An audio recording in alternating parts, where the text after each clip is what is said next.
Welcome to Target Market Insights, the Multifamily and Marketing podcast. Each week, John Kasman interviews multifamily and marketing experts to teach you how to find the best places to invest, attract investors, and grow your portfolio. You are listening to Target Market Insights with your host, John Kasman. Welcome to Target Market Insights, the multifamily and marketing show. I'm your host, John Kasman, and I want to thank you for joining us for another great episode. Now, if you enjoy this show, do me a favor and leave us a review and rate this show. And if you haven't already, make sure you subscribe. That way you don't miss an episode. Now, today we're going to be talking to Rod Santomassimo. Rod Santomassimo is the founder and president of the Massimo Group, North America's leading business and sales professionals coaching and consulting organization. The Massimo Group is proud to work with clients from the nation's premier businesses and scores of regional and local firms and or their individuals and associates. Let's welcome to the show, Rod Santomassimo. Hey, John, great being on the show. I appreciate very much the opportunity to speak with you and to speak with your audience. Absolutely, Rod. Thank you for coming on. So I went very high level of what you're doing today, but maybe you can give a little bit of background and context to how you got to founding this organization. Yeah, I'm sure your listeners, because they're seasoned veterans and mid-career, they remember something called the Great Recession. I know they're probably trying to forget about it. But yeah, I was a corporate individual with some entrepreneurial back and forth through my career. And in 2008, I found myself downsized, unemployed. I asked myself, what can I do? What can I do to build a company in the middle of the greatest economic downturn in our lifetime? People don't recall it's actually a greater downturn than today. And it lasted a heck of a long time, more than we've been so far. But I just decided maybe I could build a coaching company and at least coach people, not a company at that point, coach some people and help them get through in building their businesses, mostly on the real estate side initially. We initially built this business working with commercial real estate brokers, have since expanded. But John, we've been blessed, and we got through the Great Recession. Then obviously the market turned and had a nice swing up, and we rode the wave, absolutely. And now it's like deja vu. We're back to where we were in 2008, but now we have a company to help even more people. So we're really excited. No, it's awesome to hear. And Rod, I know you have some background in commercial real estate as well, and we'll talk a little bit about that. But you mentioned starting out, going from corporate America, finding yourself downsized, launching this coaching and consulting business, and growing this business. So we want to talk a little about kind of the entrepreneur side of that as well, because obviously that's something that a lot of people are digging through, is how to manage through it, all of those situations. So just real briefly, talk about kind of your background in commercial real estate, working on the broker side. Sure. Well, my father was a consultant in commercial property when I was growing up, and he had me reading leases when I was 10 years old. I did not appreciate it, I will tell you. And even when I went off to Duke for my grad degree, I remember that day telling my dad, I will never work in commercial real estate. Well, of course, I ended up being a broker and had just average success in my brokerage, quite frankly. I found I was more my forte was building businesses and doing transactions. But it was more working with my own firm and sometimes national brokerage firms. And eventually I moved to the management side and started working for an international commercial real estate firm. And that was most of my commercial real estate career. Now, in between, though, I'll tell you, my entrepreneurial ventures, I was a CFO of a law firm. I was a COO of a public telecom firm. And I'm actually a patented inventor of a fitness watch. So I had a lot of ideas and energy, and I know the corporate world wasn't for me. No, I love it, man. And knowing that you could tap into a lot of those different hats and being a CFO and an inventor and all those different things, gives you a lot of flexibility, especially coming into the coaching space, and for our listeners, you talked about kind of the similarities between 2008 and kind of where things are right now, where there's a lot of uncertainty and, you can use the word recession. I think the reality is that uncertainty is the first time we felt like this since 2008, where we kind of don't know what's happening. We're hoping that, this is a V recovery, right? A V-shaped recovery in the economy. It's still, we'll see if that happens.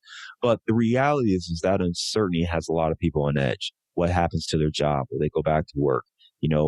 Is now the right time to go off as an entrepreneur and create a different track for yourself? If you've been unemployed or underemployed, is now the time to launch that business venture or that side hustle or do something else? And, my story kind of aligns with yours in a way, because I was in corporate America back in 2008 and was at General Motors when we went down this recession path. Yep. And watched my executives on television, talking about where the business was. And I felt that same kind of trepidation. And that experience ultimately led me into multifamily investing and lots of stops and whatnot along the way. But, for you launching the coaching and consulting business, what are you hearing from a lot of your clients right now? And are they going through kind of that same, mental obstacle course where they're saying, hey, is now the time to focus on this business, this different endeavor, or to create something new in my life? Yeah, John, great question. This cycle, this phase we're in, has elements of the Great Recession, no doubt about it. The economic downturn is absolutely there. The stock market did not drop. It dropped in the maximum of 38% this past spring. If you remember, John, in 2008, the maximum was 53% drop. So it was significant. Unemployment, both cases, all-time high.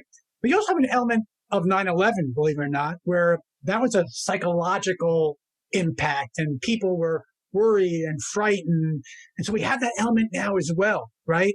So what we found when the pandemic hit, let's call it mid-March, that really the wave came, we had three folks right out there we found. There were the panicked, there were the petrified, and there were the productive.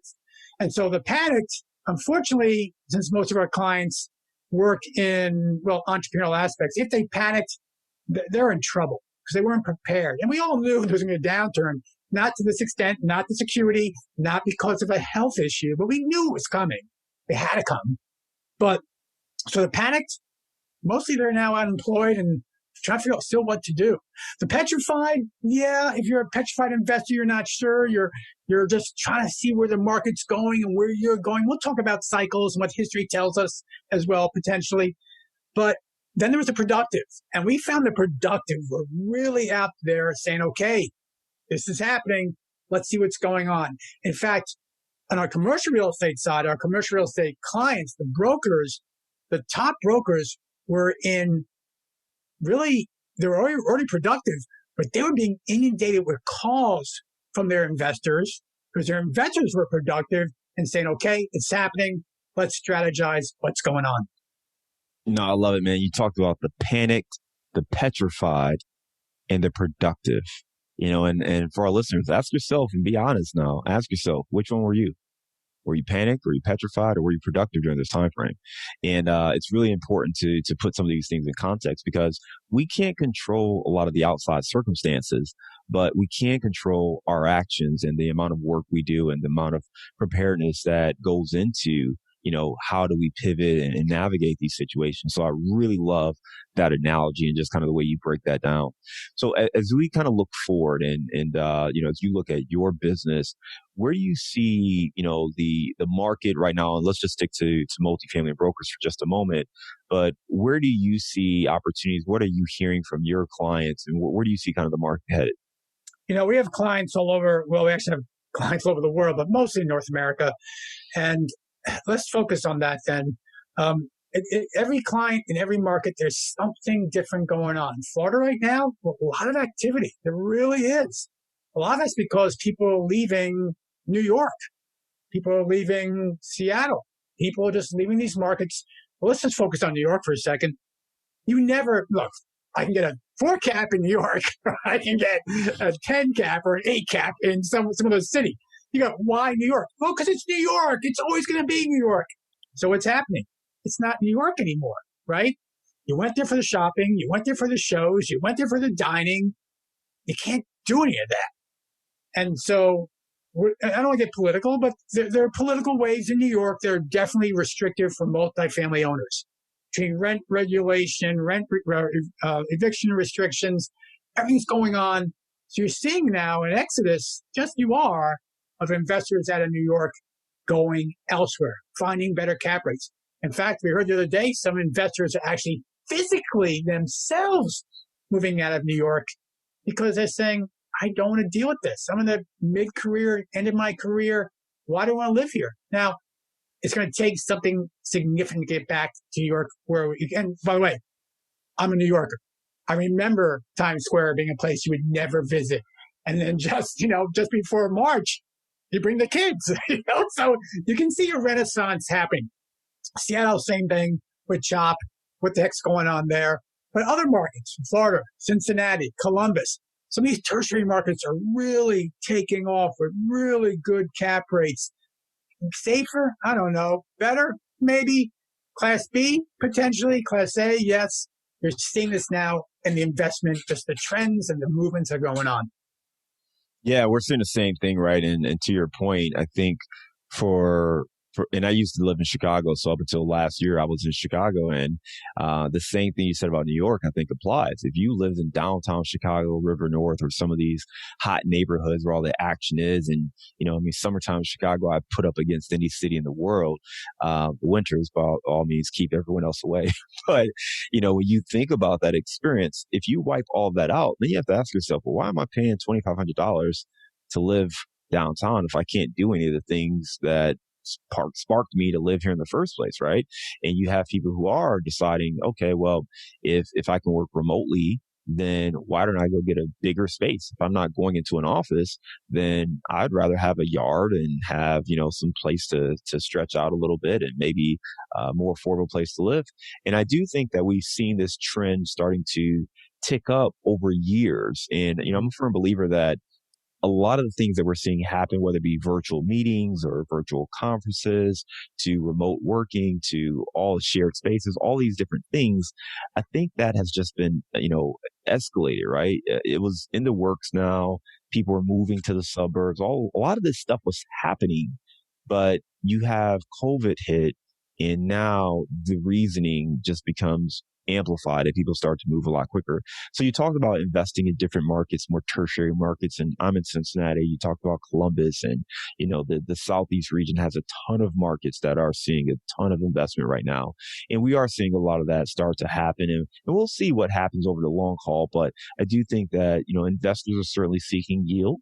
They're looking for strong returns, and they're open and more flexible now more than ever to say, hey, this doesn't have to be in my backyard. If there's great deals in Ohio or Iowa or wherever, as long as they make sense, we can put together a great team, then let's go ahead and do it. And I think we're seeing more and more people warming up to that idea and notion as opposed to, paying for premium assets in more populated cities. Hey, I want to talk more about coaching now. Let's talk about kind of the work that you're doing with your clients, and in particular, I had some interesting conversations about coaching versus consulting versus mentoring. And starting off there, I'd love to get your perspective. How do you look at those words? Are they all the same to you, or do you see differences in the definitions between coaching, consulting, and mentoring? Yeah, I do. And I'll throw a fourth in there if I may, training, right? So training is knowledge that is delivered in many formats. Back in the old days, physical conferences and conventions and seminars and courses on the online course. That's training and that's knowledge. And that knowledge is really important, right? And then you have mentoring, which is a much higher level, more of a sounding board, right? More of a guide, I guess, more of your own Obi-Wan or whatever you want to call it, right? So that's what a mentor is. Been there, done that. I get that. Consulting is definitely more in that world. I think the word consulting is more. And my first job out of grad school was working for an old firm that some of your audience may heard of. It's called Arthur Anderson Consulting, and it was a big corporate idea. We're going to come in, charge a lot of fees, and tell you from our experiences how you should run certain things and craft certain things. Now, we're not going to help you do it. We're just going to tell you what to do after our examination. All three of those, training, mentoring, consulting, have their positions, have their value. They do. We believe strongly in our motto at the Massimo Group. In fact, it's my next book. We say, don't kid yourself, KID. Knowing isn't doing. So while you can transfer information in commercial real estate, you have CoStar. Everyone's got the information, LoopNet, or whatever platform you may be on, right? So you can transfer information, and that's one thing, but the correct implementation, and that's probably the biggest difference. You have presentation, consulting, training, not quite mentoring, versus implementation. Yes, there's presentation and coaching, absolutely, but there's also implementation. There's accountability. It's just making sure you do the work, because knowing isn't doing. So let's do the work and let's see the growth and see the results, because it's different. And we've really moved away. We actually purged the word training from our organization, because we don't everyone compete in that space. We want to be the people. We want to be the doers. Our clients are the doers. I love that. Just to recap, and I think that's a very clear and concise way to think about this for our listeners. Just to play it back, you mentioned the 4 things were training, which is really the knowledge. Mentoring is really more of being the guide. Consulting, I kind of took that down as more advice based on the experiences and successes that you've had, right? So it's really just about the advice, giving someone the advice and the roadmap and then walking away. Coaching, though, is really more about the implementation and accountability. So it's all of those things plus helping somebody actually implement that knowledge, implement the training, implement the advice, and then holding them accountable for actually taking those steps and moving forward. So that's really a great way to think about it. And I really love the way you broke that down and defined it, because I do know a lot of people who trip up on that, even myself sometimes. I think we all get tripped up on, oh, you're a mentor, you're a coach, you're a consultant. And I think it helps to really get clarity on what you do so you can communicate that to other people and make sure they understand what they're getting into. Because some folks may look to, get into a mentoring program or a consulting program, when in fact they want or need that coaching aspect where they have the implementation and the accountability, not just someone teaching you how to do it. Because there's a lot of that, right? There's a lot of ways to learn how to invest in real estate. But do you have the implementation, the blueprint, the process, the person in your corner that's going to help you implement those skills, implement that training, as well as hold you accountable for taking the steps that you need to take in order to be successful? So thank you for explaining that. Walk me through You articulated very well. Thank you. Thank you for the articulation.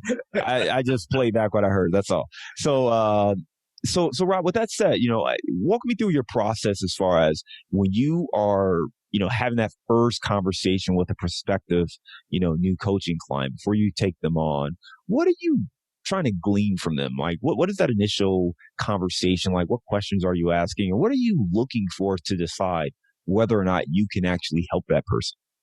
First, we got to understand if they're coachable or not, right? I mean, you hear things like "I'm different," "I'm unique," then they're trying to situate themselves as being, quite frankly, uncoachable. They just are. Period. You want to understand what the drivers really are. Just like an investor, if you're investing in multifamily, professional investors, you're looking at, no doubt, you're looking at return. I completely understand that, but why? Right? Why do you want to get a 6 cap, 8 cap, whatever? Why? Why do you want a 12 unit versus a 32 unit versus 150 units? Why? What is it going to get you? And I don't mean the financial return. I mean the intrinsic life, more margin. Yes, more money. Great. Perfect. But also more time, more freedom. So we got to get to the essence of why they want to make changes. And then regarding changes, just like an investor would, you got to ask the question to yourself. And these are the 4 strongest words you can probably ever ask of anything. And that is, what do you want? And if someone says, I want a garden apartment with X units and these amenities, that's not what I'm asking. No. What do you want? Okay. Now we get to the essence of it. So it could be an investor, it could be an entrepreneur, it could be an independent contractor, a real estate broker, mortgage broker, banker, whatever it is, appraiser, engineer, whatever, web designer. What do you want? And once you figure that out, then you can craft a plan to say, okay, then this is the course we'll take to achieve that. And the key is, if you can't define what you want, you really, that's a goal setting exercise, obviously. You're really not going to move forward. You're maybe too young to remember this, John, but there was another John, John Wooden, who was the legendary coach of UCLA basketball, and probably before Coach K. Now there are generations of Coach K, and yes, I'm a Dookie, so that's where I got to mention Coach K. But John Wooden would say, "Look, my job as a coach is pretty simple. It's to make you do the things you don't want to do to get you the things that you want." And that's what it is. I mean, I work out every day, and I don't like go for a casual walk. I work out, but also, John, I got a sweet tooth. So, yeah, a problem there, right? So, what do you really want, Rod? Do you want to be physically fit or average fit? It's just the same question, just in a different context of whoever the listener is. Yeah, you just gave some great information, and I just wrote down that quote, and I think that explanation from Coach Wooden is a great example, right? You talked about the job is really to make people do the things that they don't want to do so they can get the things that they actually want. And we all kind of need those reminders, and that goes back to the accountability aspect, right? Most of us don't want anyone telling us what to do or trying to make us do something, but you may need that help being accountable and trying to pursue the things that really help you be successful. So that's really helpful just to think about the role and really what you want in a coach. So with that said, if for someone who is looking to hire, and I'm going to just, again, most people may not think about these definitions, but if someone's saying, hey, you know what, I need help to get to the next level, they're probably going to start at a very high level. They may not define, I need a mentor or a coach, but they recognize that they need to hire someone to help them get to the next level. What are some questions that they should be asking that individual so they can get clarity on who they're looking for and whether or not it's going to be a good fit for them to be successful? Great question. There was a Harvard study before I start the Massimo Group, and it outlined what were the three pillars of the most successful coaching programs. If you could craft them, that's what we built it on. Craft these three pillars. Then, by the way, this is true with any organization. It's true with any organization, not just coaching. Then you have the right fit for you. So the number one, and by the way, they're all equally weighted. So the number one was, the people. So who is going to be your coach? Have they walked in your shoes? Is this their first rodeo? Is it just a general coach, which is fine? Business coaching, I agree. And we're doing more and more business coaching, but based on your needs, really, have they walked in your shoes? So the people are really important. The second one is the platform. So how are we going to transfer information in an efficient manner that I know the material? Am I just showing up and saying, hey, what's happening today, John? Talk to me. That's therapy. That's not coaching. It just isn't. So you need a platform and a way to communicate and transfer information. And last but not least, it's the process. What is your process, right? What are you going to take me through? What does that journey look like? Yeah, right now I have some confusion, frustration. I want to go to a point of clarity and confidence. How are we going to get there together? Those are the questions you need to ask. You just do. And by the way, the same is true for a multifamily investor, right? Do you have the talent, the management team, the leasing brokers, the investment brokers, the appraisers, the bankers? Do you have talented people? This is something you have to really ask yourself. Have you surround yourself with really talented people? You're going to see more deals, more high quality deals.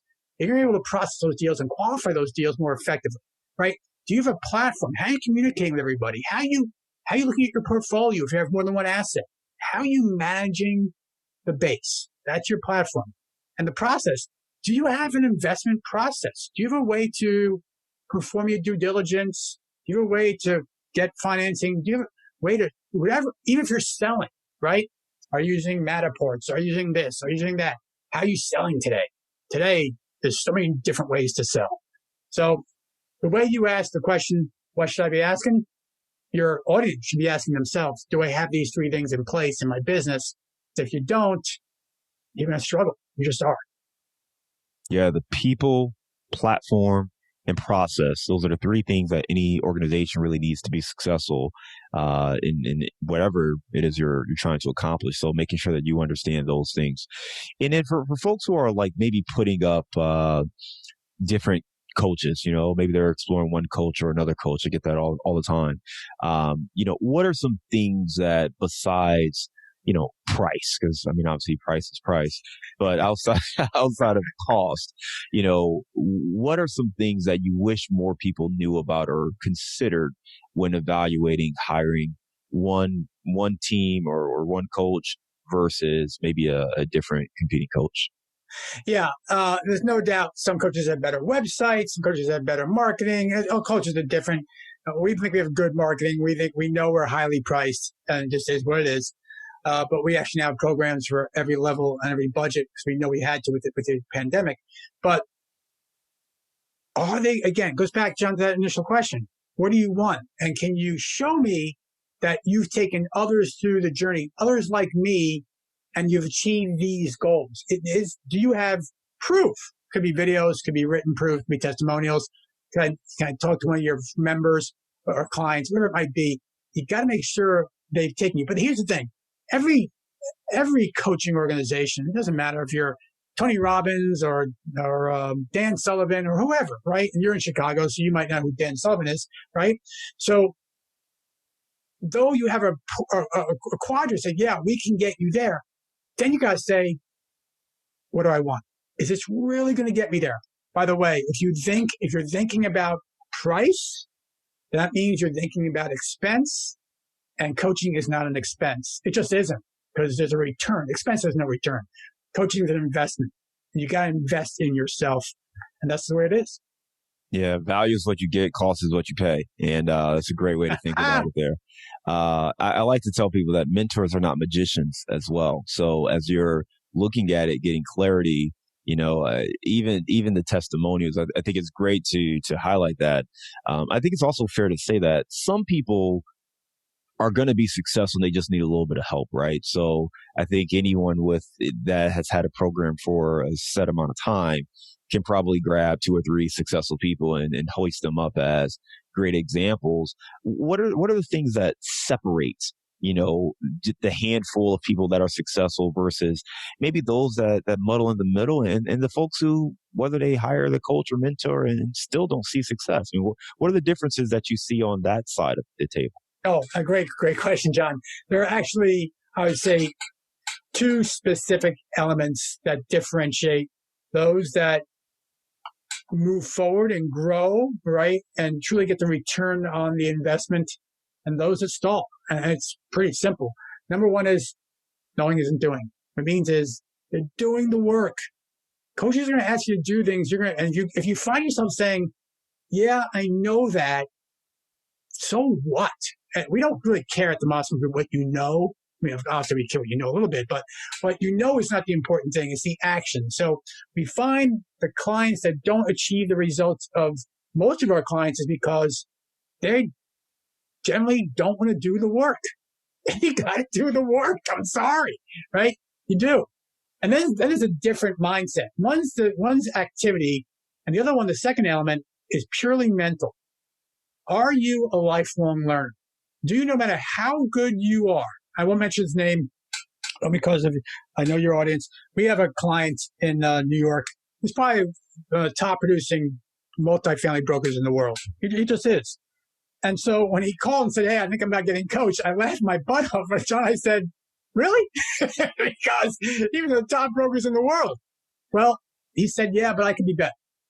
So, and let's make it these are realistic numbers because he doesn't mind me showing these numbers. So when he joined us, he was making $6 million. Pretty darn good income. Before we knew it, it was 12, then 15, then 18 million, right? Now, unfortunately, New York has collapsed from multifamily transaction side. But the point that he could do that is he said, yeah, I'm really good, but I know I could get better. And that, look, I'll tell you straight out, there's a fraction of the population that feels that way. It just is. Whether they have mental blocks or self-limiting beliefs, whatever it might be, there's a fraction that says, you know what, I don't care how good I am, I need to get better, right? That's what it is. I just happen to be, I will tell you, my wife said to me many years, she runs our finances, another investment in coaching, Rod, because I'm always investing in coaching myself, for myself. I'm just a junkie. I think I always know I can get better. That's just the way it is. Yeah, I think that's really powerful, and understanding that mindset mentality about getting better. Are you coachable? Are you trying to get better? And those individuals tend to do better because they believe in it. And I think that kind of goes back to, your definition of training versus mentoring, consulting, and coaching, because what I sense is similar to what you just said, is that, some of the folks who maybe if you've gone through someone's program and you didn't see the success you were hoping for, maybe it's because you pay for training, you paid for the knowledge, the education, but you didn't have the accountability and the implementation aspects of it. So you just, once you got the knowledge, that was it, right? And you kind of were up to yourself to go find a deal and go figure out how to make it happen. But really understanding, I think, what you're going to get out of that process. And if you're in that, ask yourself realistically, am I doing the things that, they told me to do? If you're a fitness coach, there's only so much coaching you can do unless you want someone to literally live with you and watch everything you eat and knock the donuts out your hand. Some of those choices are yours, as you mentioned. So, you really have to understand what it takes. The knowledge is one thing, but as you said, are you kidding yourself? Knowledge is not doing, and doing is what's going to make a difference there. I've been thinking a lot about Kobe Bryant. So as we're recording this, we're recording in August, right around the time he just had his birthday, and it's that Mamba mentality. You hear these stories about Kobe, and it's like he essentially broke up his day where he would wake up at 3 a.m., go to the gym at 4 o'clock, spend a little time with the family, go back to the gym around 9 o'clock. Go home and take a nap and go back to the gym around 1 or 2 o'clock in the afternoon. This kid worked out 4 times a day, to get great. And he talked about, there's a story where he's like, his teammates, and they wanted to go out and kick it on a back-to-back. So they had 2 games. He's like, all right, I'll go do that. But when we're done, we're going to do what I want to do. So they go out. Hang out 3 a.m. and 2 hours later, he's knocking on their door. And they're like, dude, what? And he's like, it's time to practice. I hung out with you. Now it's your turn to hang out with me. And it's a different mentality, right? And those are obviously the upper echelons that are there who are pushing themselves for excellence. But I do think that all of us can take a sense of humility, in the sense of, you can always be better. No matter how good you are, you can always be better. And the one last thing that you said, I think, is really important. And this is something that I really talk about, because if you're going to hire a coach, your coach should believe in coaching and not just the monetization of education. So if your coach doesn't have a coach, then they may not really believe in coaching. There you go. So you should, that may be a good question to ask someone, is that, hey, are you being coached? Because if they're like, no, I'm just trying to sell you this knowledge I have, that may not be the best situation for you. So just making sure that you're kind of working with someone that really believes in coaching and education and sharing knowledge and helping people grow, and to the point where they're a customer of someone else's coaching as well, I think is a great way to look at it. Rod, any other tips or thoughts there in regards to coaching, and just things that we should be looking at? There are a lot of real estate coaching programs. That's part of the reason I want to talk about this, and not get into any specific ones. But just as you think about coaching and the way investors should be thinking about approaching coaching, any other last thoughts there? Well, just in relation to coaching, and let's go back to Kobe and even the gentleman I talked about in New York, these upper echelon performers, right? If you set your goal to be Kobe, you're going to have to change your whole life. You just are. And so what we share with our clients is, look, like when a client comes to us and they're making maybe $150,000 and they say, I want to make $1 million. I say, wait a minute, let's try to make 250 first. Okay.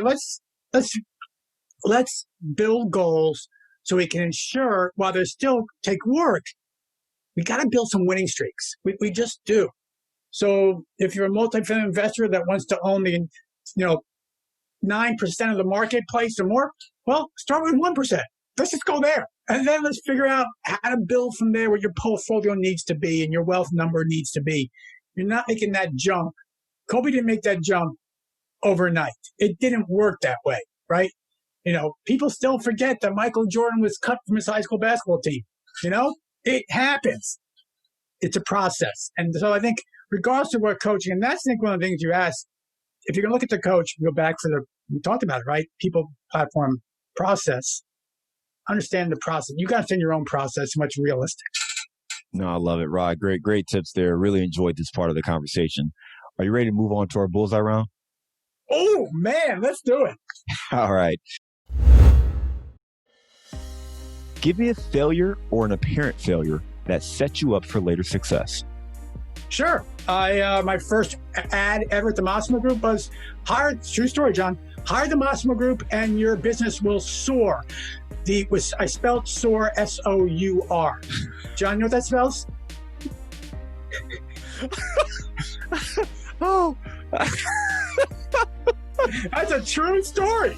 My first ad ever. Tell me somebody caught it before you read it. But here's the truth. This is a true story. I emailed out to the entire, back when I first started the company, the entire country was 1,000 people. So I emailed to 1,000 people, and my father emails me, and he calls me, and he says, "Hey, Rocket," that was my nickname, Rocket. "Hey, Rocket, you may want to recall that email." I said, "Dad, why? It's fantastic. Do you see the graph and the arrows and the soaring and the undulation?" He goes, "Did you see the spelling?" So, yeah, my first ad ever was hire the Massimo Group and your business will sour. It's a true story. Here's the scary thing, John. People call me and ask me about my coaching program. Which was okay. Oh man, that is hey, look, companies I've built, I like the patenting the watch. I didn't put in the right marketing effort. I knew that's why it failed. My own brokerage company, I started my own brokerage company 30-something years ago. It didn't succeed. I know why now it didn't succeed. So every failure, and this was some major failures, have created this next step to going forward. I think it's one. I'm glad we can both laugh at it because that's a pretty man, that's a pretty dreadful one. I mean, it's one thing to misspell a word in an ad campaign. It's something else for it to have the complete opposite impact of your messaging. I mean, geez, that is colossal. That's tough, man. I didn't realize one little letter can make such a big difference. Yeah, so it sounds like the lesson is proofread. Let's make sure we proofread before we hit send. All right, proofread. Yeah.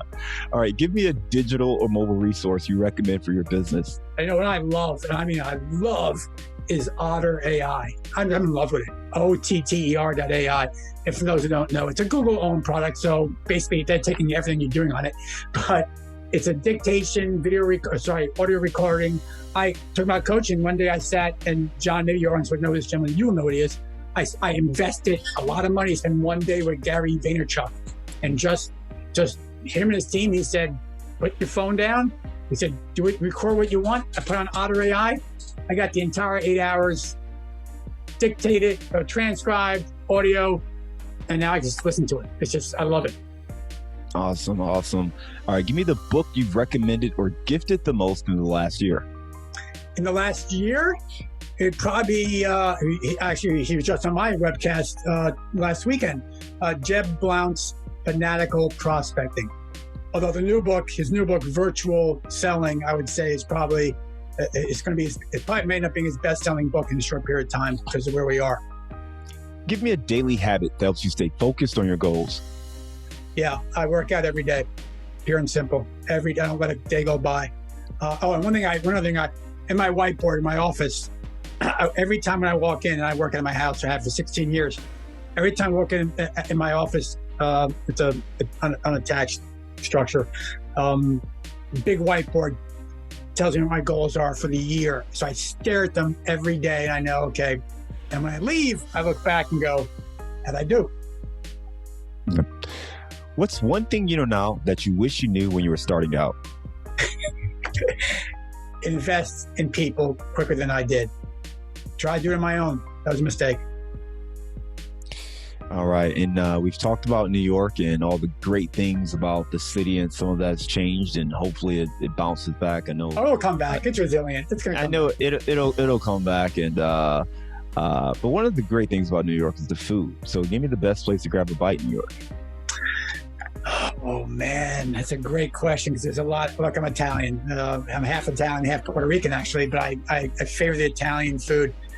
I can't give you just one. I can tell you it's on it's on Avenue Americas and 54th Street, but I can't tell you exactly the name of it. And I go there every time I'm in New York. Italian spot there. All right, excellent. For our listeners who want to get in touch with you, learn a little bit more about the work that you and your team are doing, what's the best way to reach out?